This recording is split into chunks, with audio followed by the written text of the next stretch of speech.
My mother-in-law had a favorite phrase she loved to throw around during family dinners. A woman's true wealth is her ability to blend into the background. For 7 long years, I did exactly that. My name is Claire Spencer, and I am 38 years old. When I first met Julian, he was a rising star in the cutthroat world of luxury real estate development. He was charming, attentive, and came from a family whose name was practically chiseled into the foundations of this city's high society. His parents, arrogant and fiercely protective of their empire, made it clear from day one that my old life didn't fit their prestigious narrative. At the time, I held what they dismissively referred to as a vague government desk job. They pressured me constantly to resign, arguing that a multimillionaire's wife shouldn't be wasting her time running off to a cramped, unglamorous office every morning. So, out of love for Julian, I conceded. I resigned, trading my ambition for the quiet role of a submissive housewife. I managed our sprawling estate, hosted flawless dinner parties for his snobbish business associates, and seamlessly dissolved into his shadow. What Julian and his family never bothered to ask, and what I chose never to volunteer, was the exact nature of that desk job. They had absolutely no idea that before I met Julian, I had spent an intense, decorated decade serving as a high-ranking JAG officer.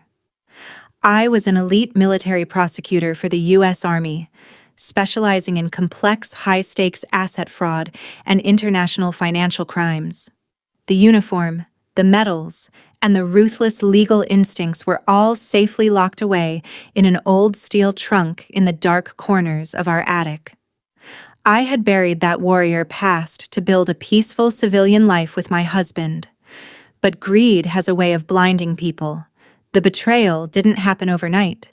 It was a slow, calculated freeze. Julian began staying out late, claiming business emergencies, while quietly shifting our marital assets out of my reach. When he finally handed me the divorce papers over breakfast, his face was entirely devoid of warmth. He expected me to pack a single suitcase, break down in tears, and leave with absolutely nothing. They thought I was a helpless, broken woman trapped in their golden cage. They had no idea who they were actually dealing with. Julian and his father didn't just want a divorce, they wanted absolute destruction. The morning after the papers were served, I discovered exactly how low they were willing to stoop to ensure I couldn't fight back. I went to swipe my card at the grocery store, and it was aggressively declined. When I logged into my banking app, my heart skipped a beat. Every single one of our joint accounts had been completely cleaned out. My access was frozen. Julian had even gone so far as to change the digital security codes on the master safe in our home office, locking away the financial data, titles, and records we had accumulated over our 7-year marriage. It was a textbook starvation strategy.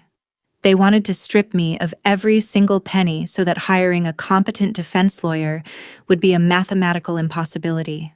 Later that afternoon, Julian's father arrived at the guest house where I was staying. He didn't even bother to step inside. He just stood on the porch, a smug, insufferable smirk plastered across his face, and handed me a single piece of paper. It was an insulting, pennies-on-the-dollar settlement offer. "Take the $15,000 and sign the waiver, Claire," he said, his voice dripping with synthetic pity. "If you try to take this to a real court, you'll end up completely homeless. You don't have the funds to match our legal team, and you know it." They expected me to panic, to cry, and to beg for mercy. Instead, I drove out to a secure private storage facility on the edge of town. For the past 7 years, I had lived as a submissive housewife, but that night, the JAG prosecutor woke up. I unlocked my old military trunk, pulling out my advanced federal asset tracking software logs and my heavy legal textbooks.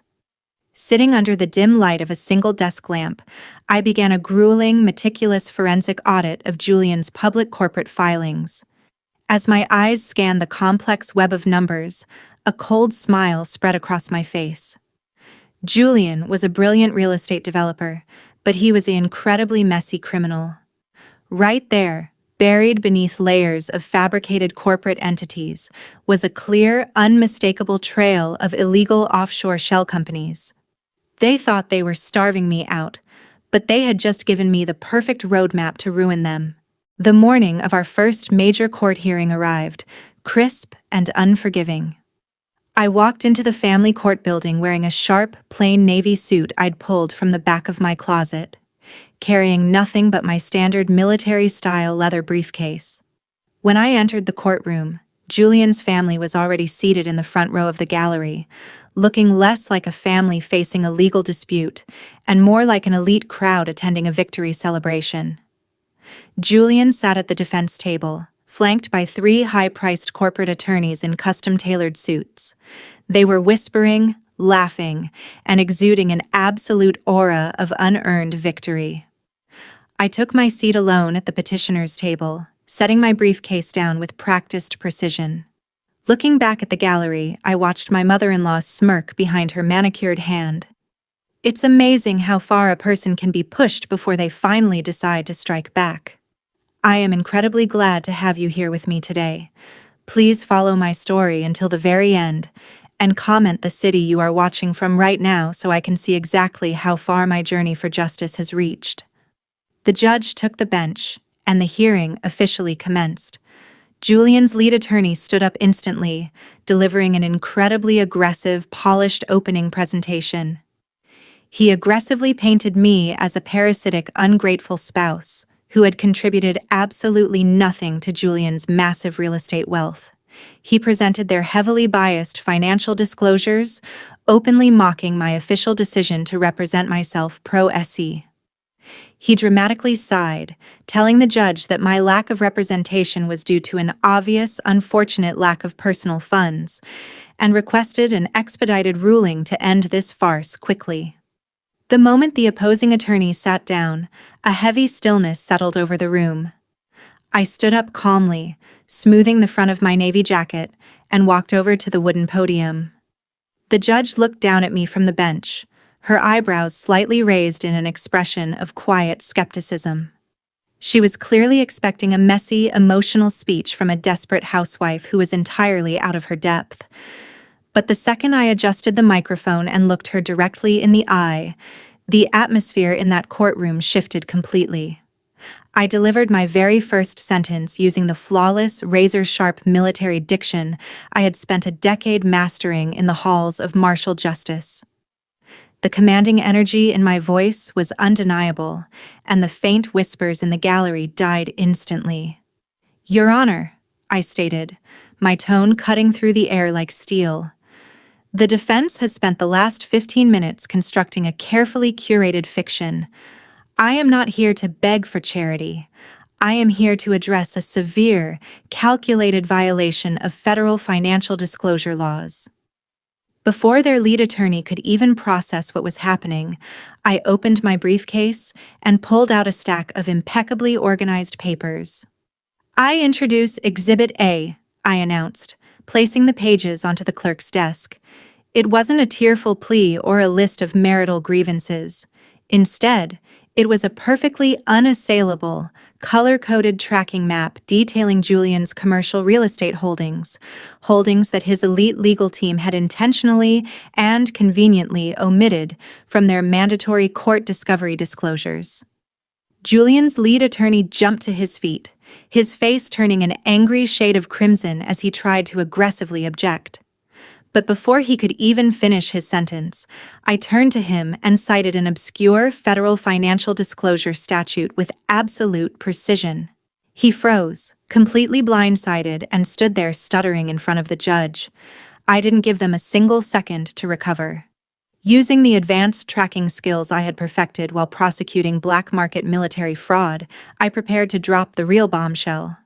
I slowly pulled the next set of printouts from my briefcase, looking directly at my father-in-law, whose smug expression was fast evaporating. "Your Honor," I continued smoothly, "the omission of these properties isn't just an oversight.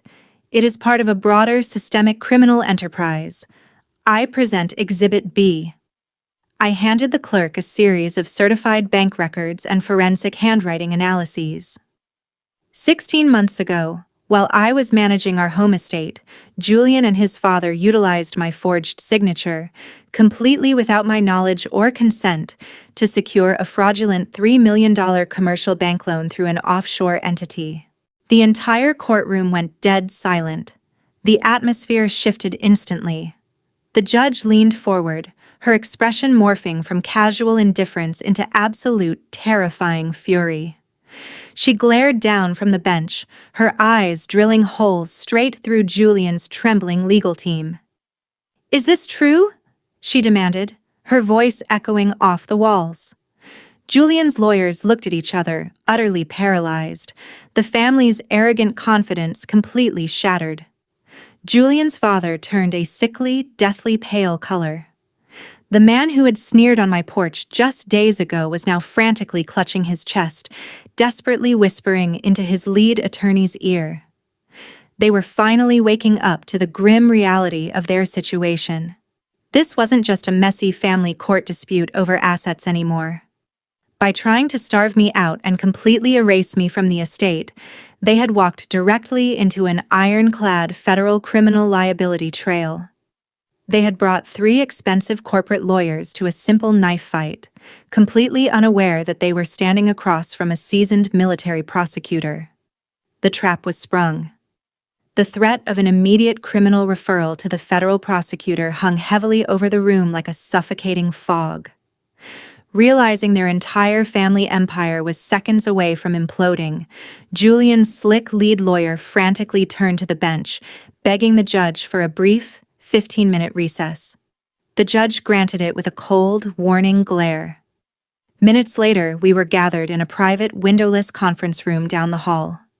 The arrogance that had defined Julian and his family for 7 years was entirely gone, replaced by a desperate, trembling panic. Their attorneys practically threw themselves across the table, begging me to listen to a new, frantic settlement offer. But I didn't let them speak. I intelligently sat back, crossed my legs, and calmly dictated my absolute terms of total surrender.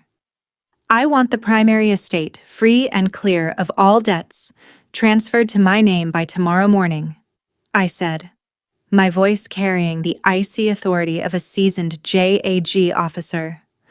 "I want 60% of the commercial liquid funds, and your family will cover every single penny of my legal and forensic costs." Julian looked at me, his eyes wide with a mixture of shock and disbelief. Sensing he had lost all his leverage, he tried to lean across the table, attempting to use emotional manipulation to soften me up. "Claire, please. We built a life together," he whispered, his voice cracking. I looked at him with the cold, detached eyes of a prosecutor. "Sign the papers, Julian," I commanded. With trembling hands, he picked up the pen and signed away his empire. Stepping out of the courthouse, the bright afternoon sun felt incredibly warm against my face. I paused on the marble steps, watching Julian and his defeated family dodge a small crowd of local reporters in the parking lot. The high society facade was completely gone, replaced by bitter, furious arguments as they scrambled into their cars. I didn't waste another second looking back. Within a month, I sold the massive, hollow estate and moved to a beautiful coastal property where the air was clean and the silence was peaceful. With my financial security permanently locked in, I finally returned to what I loved most. I opened a small office, dedicating my time to offering pro bono legal counsel to vulnerable women who are currently facing financial abuse by powerful elites. If you uncovered a dark criminal secret about your spouse, would you have the courage to dismantle their empire in open court? Comment your thoughts below.